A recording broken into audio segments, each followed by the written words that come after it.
घर अगर साफ़ सुथरा है, ऑर्गेनाइज है तो हर किसी को पसंद आता है। मुझे भी कॉम्प्लीमेंट मिलते हैं कि मेरा घर साफ़ सुथरा रहता है, वो भी 2 बच्चों के साथ में।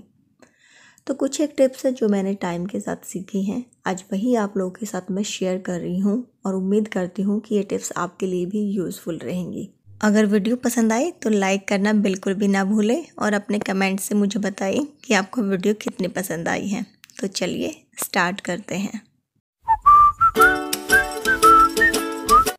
घर को क्लीन और मैनेज रखना मुश्किल नहीं है, मुश्किल है आलस को छोड़ना और अपनी हैबिट्स को। तो देखिए हम क्या करते हैं, जब भी हम रेडी होते हैं तो अपनी क्रीम है, ऑयल वगैरह है, उनको निकाल तो लेते हैं लेकिन वापस रखना भूल जाते हैं। तो वो आप खुद ही देख सकते हैं कि मेरा ड्रेसिंग एरिया कितना फैला हुआ लग रहा है। लेकिन मुझे यहाँ पे आपसे बात करते करते मैं इसको ऑर्गेनाइज़ कर दूँगी। सारी चीज़ों को मैंने क्लीन करके तो वापस से रखा है और ये देखिए जो फैला हुआ एरिया था वो कितना अच्छे से नीट एंड क्लीन हो गया है। तो ये रूल बना लें, जब भी जो चीज़ आप जहाँ से लेंगे उसको तुरंत वापस वहीं पे रख दें, तो हमेशा वो एरिया आपका क्लीन भी रहेगा और ऑर्गेनाइज भी रहेगा। देखा, आपसे बात करते करते मेरा जो ड्रेसिंग एरिया है वो साफ़ सुथरा हो गया है, ऑर्गेनाइज हो गया है। जब जहाँ से गुजरे उसी जगह को क्लीन कर दें। यहाँ पे जो है कप और बिस्किट पड़े हुए थे तो मैंने उनको उठा के साथ रख दिया। ऐसा नहीं कि मैं बेडरूम को क्लीन कर रही हूँ तो मैं बेडरूम के ही काम करती रहूँगी। मैं इधर जब आई हूँ तो मैं खाली हाथ नहीं जाऊँगी, कुछ ना कुछ अपने साथ लेकर के ही जाऊँगी। तो इससे वो एरिया, कोई भी आपके घर का एरिया है, वो हमेशा क्लीन ही रहेगा एंड ऑर्गेनाइज रहेगा। घर को फैला हुआ क्या चीज़ें दिखाती हैं? वो चीज़ें जिनकी अपनी एक जगह है लेकिन फिर भी वो फैली रहती हैं। जैसे कि रूम इस टाइम पे आप देख रहे हैं, देखने में भले ही आपको साफ़ सुथरा लगे लेकिन देखिए पिलो कहीं पर रखा हुआ है, पेपर कहीं है, लैपटॉप खुला पड़ा है।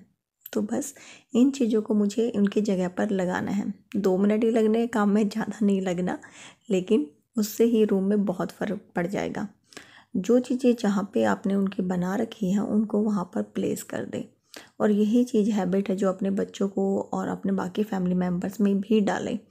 मेरा बेटा है वो काम करता है, बट अभी उसको ट्यूशन की जल्दी थी तो वो नहा रहा है, तो मैंने सोचा चलिए मैं ही क्लीन कर देती हूँ। बेडशीट को हमेशा जब भी आप आते जाते रहें तो उसकी सलवटों को ठीक कर दें। कुछ सेकंड लगेंगी और आपका बेड है वो अच्छे से आपको नज़र आएगा। अगर आप रज़ाई को बेड के ऊपर रखते हैं तो उसको इस मैनर में रखें कि वो देखने में अच्छा लगे। जैसे कि पहले कैसे दिखाई दे रहा था और ये रज़ाई को मैंने अब खोल के अच्छे से बिछा दिया है तो ये कितना अच्छा लग रहा है ना। कुछ चीज़ें ऐसी होती हैं जो देखने में बहुत छोटी लगती हैं, जैसे कि मेरे इस विंडो के ऊपर मैंने ये लगाया हुआ है। अगर ये ऊपर था तो विंडो कैसे दिखाई दे रही थी, अब मैंने इसको नीचे कर दिया तो कितनी अच्छी लग रही हैं। जब कोई चीज़ हमने किसी के लिए बनाई है तो उसको उसी वे से यूज़ करें तो वो खूबसूरत लगती हैं और आप उनका बेस्ट यूज़ भी कर पाएंगे।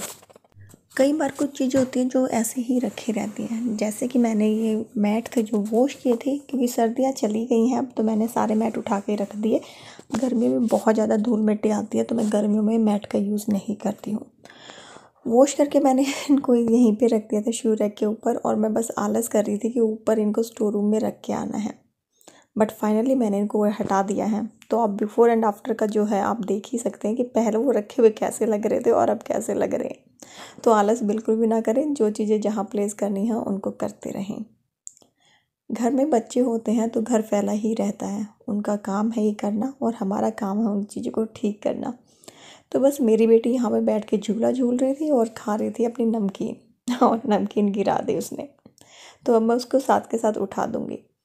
तो अगर मैं नमकीन इस पैकेट को ऐसे ही छोड़ देती हूँ, गिरा हुआ छोड़ती हूँ, तो एक तो खाने के ऊपर पैर आता है, वो सबसे बुरा है, और दूसरा चींटियाँ भी अट्रैक्ट होती हैं, इससे चींटी कॉकरोच वगैरह आपके आते हैं। तो वहाँ को उस जगह को साथ के साथ आप क्लीन कर दें। इससे एक तो वो भी नहीं आएंगे और दूसरा आपका वही है कि आपका घर हमेशा क्लीन ही लगेगा। तो बस आलस को छोड़ देना है और काम को साथ के साथ निपटा देना है। डोरमेट है आपके हर दरवाजे के सामने होना ही चाहिए। ये मेरा बालकनी एरिया है तो मैंने यहाँ पे भी डोरमेट रखा हुआ है, क्योंकि जैसे अभी अगर ये खाना गिरा है तो मेरे पैरों में कुछ ना कुछ तो लगा ही होगा। अगर मैट नहीं होता तो ये गंदे पैर मेरे पूरे घर में चले जाते हैं। तो एक सबसे बड़ा ही जो हमारे घर में होता है वो है लॉन्ड्री का काम और बर्तनों का काम। तो हमेशा अपने घर के रिक्वायरमेंट के हिसाब से आप हर दूसरे दिन या डेली एक बार लोड मशीन का ज़रूर लगाएं। इससे आपकी लॉन्ड्री वाला जो काम है ना वो बहुत इजी हो जाता है। तो मैं अपने कपड़ों के अकॉर्डिंग डेली या फिर हर ऑल्टरनेट डेज पे जो है अपनी मशीन को लगाती हूँ। उससे जो मेरा आगे का काम है ना, कपड़ों को तह लगाना, आयरन करना, वो काफ़ी इजी हो जाता है। तो इसलिए हमेशा अपने घर की रिक्वायरमेंट के अकॉर्डिंग ही अपना जो रूटीन है वो सेट करें। मेरे घर में जैसे चलता है मैंने आपको वो दिखाया है, तो आप अपने हिसाब से उसको सेट कर सकते हैं। और नेक्स्ट टिप सबसे बड़ी, इन शैतान बच्चों के साथ थोड़ा सा टाइम ज़रूर स्पेंड करें, क्योंकि इससे जो माइंड है बहुत ज़्यादा रिलैक्स होता है इनकी प्यारी प्यारी हंसी को देख के। खाना हम कितना भी माप के बनाएं, कुछ ना कुछ एक्स्ट्रा बन ही जाता है, तो उसको रीयूज़ करें, उसको डिफरेंट तरीके से यूज़ करें। जैसे कि कोई दाल बच गई है या कोई सब्ज़ी बच गई है जो आप अब खाने का मन नहीं है, तो उसको अच्छे से मैश करके और आटे में मिला लें।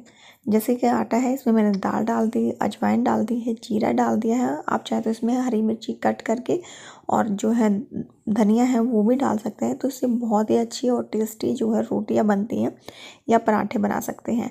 तो इससे एक तो आपका फूड वेस्ट नहीं होगा, और दूसरा अगर बच्चे ये चीज़ें नहीं खाते हैं ना, कोई भी सब्ज़ी नहीं खाते हैं, तो उसको अच्छे से मैश करके आटे में मिला के दे दो, तो वो टेस्टी भी बन जाएगा। और जो चीज़ आप उनको खिलाना चाहते थे और वो खाना नहीं चाहते हैं, वो भी खा लेंगे और आपका काम भी बन जाएगा।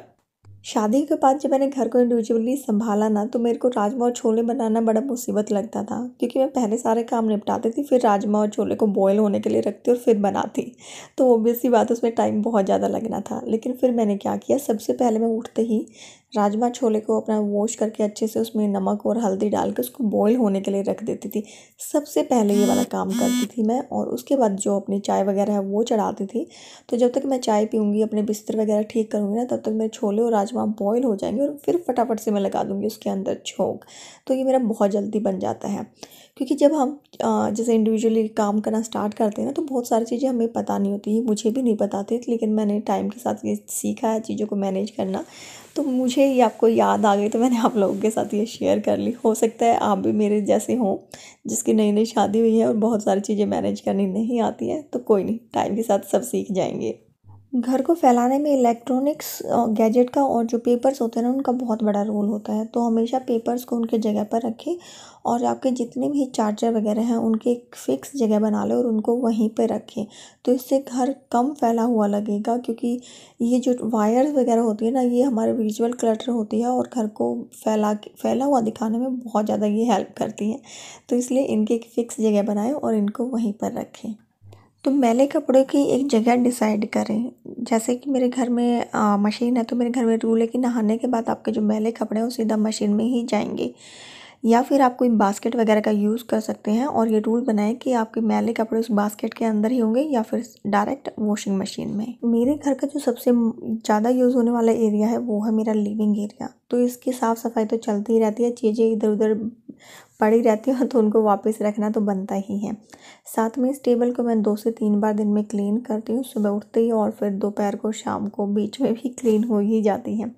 तो सुबह मैं एक बार इसको अच्छे से कोलिन की हेल्प से क्लीन कर देती हूँ, क्योंकि कुछ ना कुछ इस पे बच्चे जैसे सुबह ब्रेकफास्ट करते हैं, तो उसके बाद मैं इसको क्लीन करती हूँ, ताकि ये एटलीस्ट दोपहर तक तो साफ़ रहे। तो इसको 2 से 3 बार साफ़ करती हूँ, और बाकी का जो भी सामान रखा होता है, जो जहाँ पे रखना होता है, उसको मैं उसकी जगह पर रख देती हूँ। क्योंकि जब भी कोई अभी आपके घर में आएगा, तो सबसे पहले वाला जो एरिया है उसकी नज़र इसी पे पड़ेगी। तो इसको आप यूज़ तो करना ही है हमें, लेकिन चीज़ों को साथ के साथ वापस भी रखना ज़रूरी है। शू रैक का भी एक ऐसा ही एरिया है कि हमें अपने जो शूज़ होते हैं ना, उसको हमेशा मैनेज करके रखना चाहिए। चाहे आपके शूज़ घर के, जैसे हमारे यहाँ पे लिविंग एरिया अपार्टमेंट है, तो लिविंग रूम में ही शू रैक जाता है। तो शूज़ को मैं हमेशा ट्राई करती हूँ कि जो भी चीज़ें बाहर है, कोई भी अगर एक जोड़ी हुई चप्पल बाहर है, तो मैं उसको शू रैक के अंदर रखूँ, ताकि वो बाहर पड़ी हुई गंदी ना लगे। और सबसे बड़ा रोल होता है बिस्तर को ठीक करने में। तो ये चाहे हमारे लिए बिल्कुल छोटी सी बात है, चाहे लगे कि नहीं इसमें क्या है, लेकिन ऐसा ही होता है। मेरे घर में छुट्टी वाले दिन पूरा दिन बिस्तर पे ही जाता है ऑलमोस्ट। जैसे सीरीज़ वगैरह देखते हैं हम, तो ज़्यादातर टाइम जो स्पेंड होता है वो बिस्तर के ऊपर ही होता है हमारे बेड पे, क्योंकि बेड पे बैठ के ही हम टीवी देखते हैं। लेकिन फिर भी मैं उसको हमेशा दिन में 2 से 3 बार उसको ठीक करती हूँ, क्योंकि अगर बेड आपका ऑर्गेनाइज होगा ना, नीट एंड क्लीन रहेगा, तो आपका घर भी साफ़ सुथरा और ऑर्गेनाइज ही दिखेगा। तो चाहे आप उसको कितना भी यूज़ करें, तो लेकिन उसको हमेशा जो है आपकी बेडशीट है वो सिलवट नहीं होनी चाहिए, उसके अंदर पिलोज़ वगैरह हैं वो ठीक से रखो। जब यूज़ कर लिया तो वापस से जब आप उठोगे तो उसको फिर से उसको ठीक कर दो। तो ये बहुत ही बिग रोल प्ले करता है आपका बेड आपके घर को ऑर्गेनाइज और क्लीन दिखाने में। जब भी टाइम मिले तो घर के किसी न किसी कोने को जो है डिक्लटर करते रहें। तो मैंने आज उठा लिया था मेडिकल बॉक्स, क्योंकि कई टाइम से ये हुआ नहीं था। तो सबसे पहले मैंने मेडिसिन्स निकाल दी हैं और इसको क्लीन कर दिया है। अब सारी मेडिसिन्स को मैं सॉर्ट कर दूँगी, जिसमें एक एक दो दो बचा हुआ है उनके खाली जो रैपर है उनको कट कर दूँगी, और जो जिसमें मेडिसिन है सिर्फ उसी को रखूँगी। अगर एक्सपायरी इस पे है तो बहुत अच्छी है, अगर नहीं है तो इसके ऊपर आप मार्कर से एक्सपायरी लिख लें और इनको दोबारा से अरेंज कर दें। तो जब आप ऐसा करेंगे ना, तो हर दूसरे तीसरे दिन आप किसी एक कोने को अगर क्लटर करते हैं तो फिर आपको दिवाली तक वेट करने का ज़रूरत नहीं है कि मुझे दिवाली पे इतना सारा जो है काम करना पड़ेगा। तो तब आपकी दिवाली थोड़ी सी रिलैक्स रहेगी, क्योंकि आप पूरे साल ही डिक्लटर कर रही हैं चीज़ों को। किचन को भी, जो किचन में बड़े बर्तन होते हैं ना, उनको कभी भी काउंटर टॉप पे ना रहने दें। जैसे मेरे राजमा बॉईल की थी, तो इसका सारा प्रेशर निकल गया है। अब मैं इसको ट्रांसफ़र कर दूँगी छोटे बाउल में। तो बड़ा कुकर अगर रहेगा तो वही चीज़ है कि फैला हुआ लगेगा। तो कुकर से खाली करके मैंने निकाल दिया है इस बाउल में अपने राजमा, और अब कुकर को वॉश करके मैं वापस से रख दूँगी। और यहाँ पर भी देखिए आप, जिसमें मैंने राजमा निकाली है, एक मेरे बाउल है, साथ में आपको एक स्टील का दूसरा बाउल भी नज़र आ रहा है। तो चीज़ों को हमेशा इस तरह से ऑर्गेनाइज़ करें। जैसे इस बाउल को मैं इसके लिड लगा देती हूँ, और जो दूसरा मेरा दही का बर्तन है उसको इसके ऊपर रख दूँगी। तो 2 जगह फैलने की बजाय ये चीज़ें जो है वो एक जगह पे ही रहेंगी। तो इस तरह से चीज़ों को स्टैकेबल प्रोडक्ट है ना वो यूज़ करें, जिससे कि आपका चीज़ें हैं वो एक के ऊपर एक आ जाए, ज़्यादा जगह ना ले। सेम इसी तरह से जो है आप रीऑर्गेनाइज़ करते रहें अपने जो आपके पास क्वांटिटी है सामान की, उसके हिसाब से या अपनी सहूलियत के हिसाब से।